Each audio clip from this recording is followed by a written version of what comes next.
दोस्तों आप सब, मैं हूं आपका दोस्त विनय मिश्रा। इस वीडियो में हम लोग राइट बैक अपडेशन टेक्निक के बारे में जानेंगे, पूरा का पूरा कंसेप्ट जानेंगे इसी एक वीडियो में। साथ ही साथ न्यूमेरिकल भी सॉल्व कर लेंगे हम लोग यहीं पे। तो चलिए स्टार्ट करते हैं। वैसे मैंने आपको पिछले वीडियो में, उसके पहले वाले वीडियो में शायद इंट्रोडक्शन बता दिया था, राइट बैक राइट थ्रू क्या होता है, कैसे काम करता है। एक बार जल्दी से रिवाइज करा देता हूँ क्या होता है, उसके बाद एक एक डिटेल पॉइंट अपने को यहाँ पे जानना है जो कि अपने लिए बहुत इंपॉर्टेंट है। तो चलिए स्टार्ट करते हैं। तो ये मैं आपको बताया था कि राइट बैक क्या बोलता है भैया। राइट बैक में जब भी हम लोग अपडेशन करते हैं तो क्या होगा, सिर्फ और सिर्फ कैश मेमोरी में अपडेशन होगा।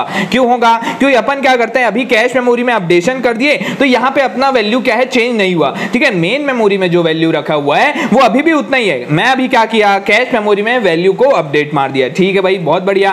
फिर क्या होगा भैया, डेटा में तो इनकंसिस्टेंसी आ गई, कैश का कोहेरेंस हो गया, तो फिर कैसे इसको ठीक किया जाए। तो मैं आपको बताया था, जैसी एक नया मेन मेमोरी ब्लॉक यहां पे इस गद्दी को हथियाना चाहता है, उसी समय क्या होगा, ये तुरंत फोन करके बता देगा मेन मेमोरी को कि मेरी गद्दी जाने वाली है, आप तुरंत के तुरंत वैल्यू को क्या कर दो, अपडेट कर दो। ये चीज आपको बताया था, यही होता है हम लोग का right back policy. Right back क्या बोलता है कि भैया जब कोई नया मेमोरी ब्लॉक आ रहा है, उसको रिप्लेस मार रहा है, वो मेरा गायब होने वाला है कैश मेमोरी से, तब जाके यहां पे क्या करो, मेन मेमोरी में वैल्यू को अपडेट कर दो। आपको आइडिया समझ में आया? ठीक है भाई, बहुत बढ़िया। अब देखिए राइट थ्रू में आखिर दिक्कतें क्या थी। राइट थ्रू में दिक्कत ये थी कि अगर नंबर ऑफ राइट ऑपरेशन अगर मेरे बढ़ गए, अगर मेरा नंबर ऑफ राइट ऑपरेशन बढ़ जाता है, फ्रीक्वेंसी ऑफ राइट ऑपरेशन जितनी ज्यादा बढ़ेगी उतना ज्यादा मेरा एवरेज एक्सेस टाइम आएगा, क्योंकि भैया राइट करने में अपने को एवरेज एक्सेस टाइम क्या लगेगा, ज्यादा लगेगा। ठीक है, तो उस केस में हम लोग क्या बोल सकते हैं, हमारी जो एफिशिएंसी है वो काफी पुअर आएगी, काफी खराब आएगी।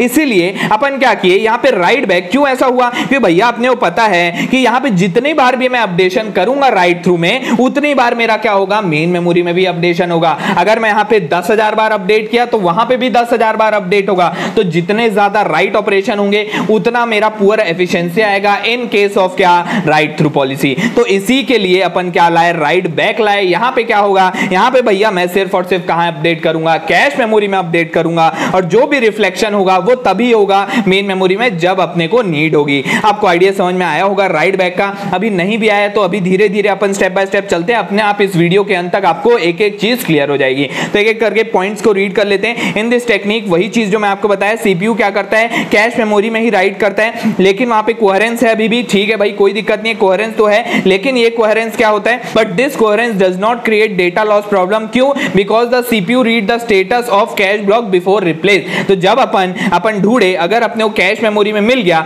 तो भैया वो तो बिल्कुल सही, सबसे पहले अगर हम लोग ढूंढने जाएंगे तो कहां जाएंगे, कैश मेमोरी में जाएंगे। तो अगर अपने को मिल जाता है तो भैया अपने को मेन मेमोरी में जाने की क्या जरूरत है, नहीं जाएंगे। और अगर नहीं मिलता है तो इसका मतलब क्या, उस केस में बस अपने को क्या करना होगा, यहां पर से एलोकेट करना होगा। आपको थोड़ा बहुत आइडिया समझ में आया होगा। तो कुल मिला के मोरल ऑफ द स्टोरी क्या है, मोरल ऑफ द स्टोरी ये है कि मेन मेमोरी से सबसे पहले हम लोग क्या करते हैं, यहां पे डेटा को ढूंढे, अगर वो नहीं मिलता, अगर वो मेरे को नहीं मिला तो मेरे को क्या करना पड़ेगा, यहां पर से एलोकेट मारना पड़ेगा। एलोकेट मारने में मेरा कितना टाइम लगा, टीएम टाइम। टीएम टाइम क्या है, मेन मेमोरी का एक्सेस टाइम है। ठीक है, बहुत बढ़िया। और दूसरा चीज क्या है, यहां पे राइट बैक हो रहा है। राइट बैक का मतलब क्या होता है, अपडेशन इन मेन मेमोरी। अपडेट करना है मेरे को मेन मेमोरी में। राइट बैक का मतलब क्या, अपडेट करना है मेरे को मेन मेमोरी में। तो यहां पे ये टीएम टाइम लगा। जैसे कोई भी डेटा को मेरे को यहां पे क्या करना है, राइट मारना है, तो मेरे को क्या करना होगा, मेरे को सबसे पहला काम यहां पर से एलोकेट कराना होगा। क्यों भाई, क्यों इसको मेरे को एलोकेट कराना पड़ रहा है, इसको थोड़ा और डिटेल में जानते हैं, क्योंकि ये बहुत इंपॉर्टेंट है। इसको मैं आपको एक एग्जांपल के थ्रू समझाता हूं, आपको चीजें और थोड़ी बेहतर होंगी और थोड़ी क्लियर होंगी।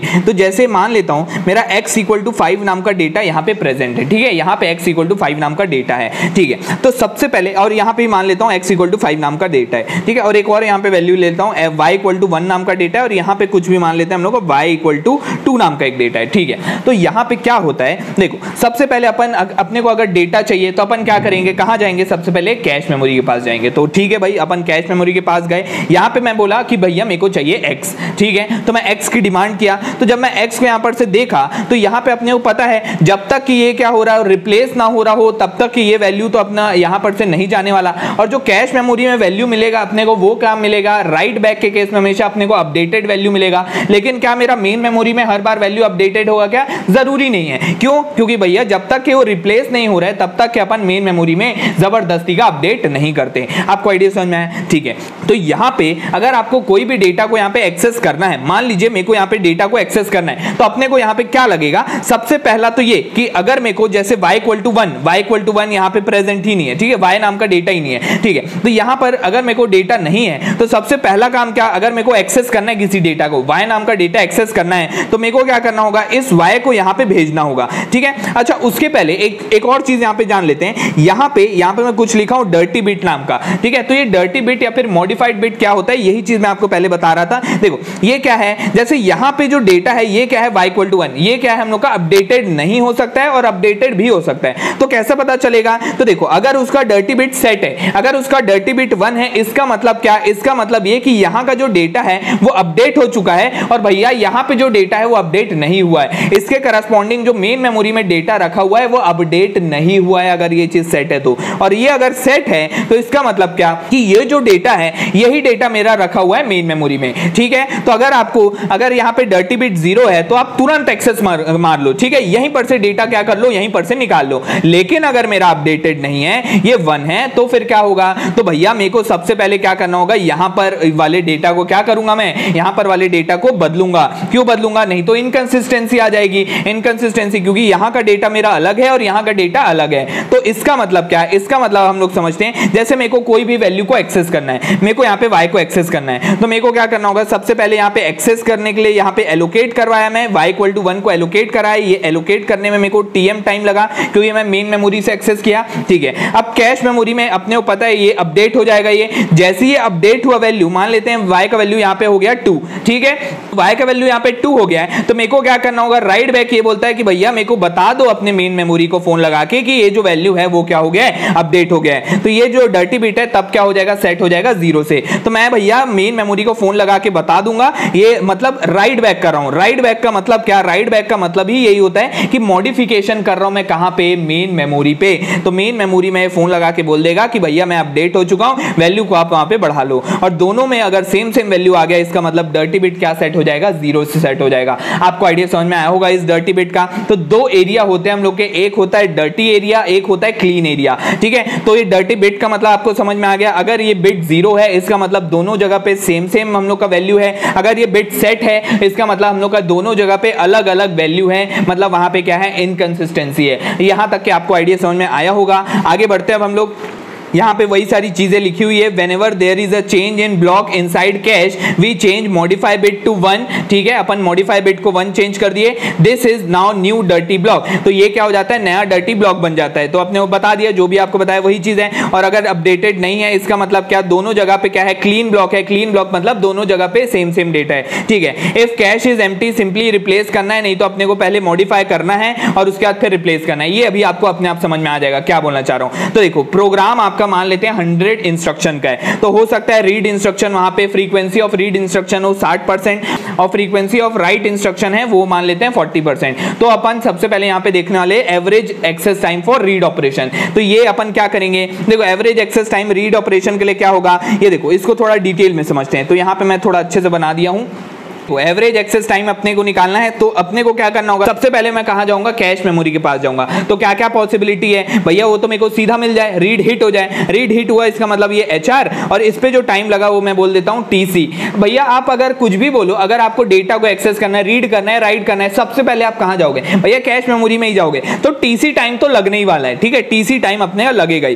प्लस और क्या टाइम, अगर वो मिस हो गया तो फिर क्या होगा, क्योंकि अपने को यहाँ पे पता भी कैसे चलेगा कि वो मिस हुआ है कि हिट हुआ है, अपने को तो यहाँ पे जाना ही होगा। और अगर मैं वहां पे चला गया तो TC टाइम तो मैंने खर्चा कर दिया है, TC टाइम खर्चा हो गया। उसके बाद फिर अगर वो मेरे को मिस मिल गया तो फिर क्या होगा, 1 - HR क्या होगा, रीड मिस हो गया, ठीक है, मिस रेशियो है ये 1 - HR, ठीक है, रीड मिस हो गया। तो फिर क्या होगा, अपन क्या करेंगे, मेन मेमोरी से सबसे पहले कैश मेमोरी में ट्रांसफर मारेंगे, ठीक है। तो वो ट्रांसफर मारने के लिए भी अपने पास दो केस हो सकता है, क्या क्या, ये पहला केस तो ये कि जब मैं ट्रांसफर मार रहा हूं वहां पे क्या है, डर्टी एरिया में मार रहा हूं, और दूसरा क्या, वहां पे नॉन डर्टी एरिया मतलब क्लीन एरिया में। तो जब मैं डर्टी एरिया में मारूंगा, तो अभी आपको बताया कि डर्टी एरिया में जब भी मैं ट्रांसफर मारूंगा तो मेरे को क्या करना होगा, मेन मेमोरी को भी अपडेट करना होगा। तो मेन मेमोरी को अपडेट करने में मेरे को TM टाइम लग जाएगा, जिसको राइट बैक बोलते हैं, मेन मेमोरी को अपडेट करने का टाइम। TM टाइम उसको फिर से एलोकेट करना होगा मेरे को, ठीक है, एलोकेट कर दिया मैं उसको राइट बैक करने के बाद, मतलब उसको अपडेटेड वैल्यू को वहां पे एलोकेट किया, plus TC amount of time लगेगा फिर से उसको रीड या फिर राइट ऑपरेशन करने में, ठीक है। तो यहां तो अपन रीड कर रहे हैं तो TC अमाउंट ऑफ टाइम लगेगा उसको रीड मानने में। तो ये 3 टाइम लगेगा, टीएम, टीएम और टीसी। और अगर अपन क्लीन एरिया में चले गए तो भैया कोई दिक्कत नहीं, वहां पे सबसे पहले रीड एलोकेट अपने को करना होगा। रीड एलोकेट क्यों करना पड़ा? क्योंकि हो सकता है डेटा मेरे को मिले ही ना। क्यों ना मिले? क्योंकि अपन क्या हो गए, मिस हो गए हैं। मिस हो गए इसका मतलब रीड एलोकेट करना हुआ, plus TC amount of time उसको लगेगा रीड मानने में। आपको आइडिया समझ में आया? अब इसका हम लोग फॉर्मूला देख लेते हैं, अपने आप चीजें समझ में आ जाएंगी।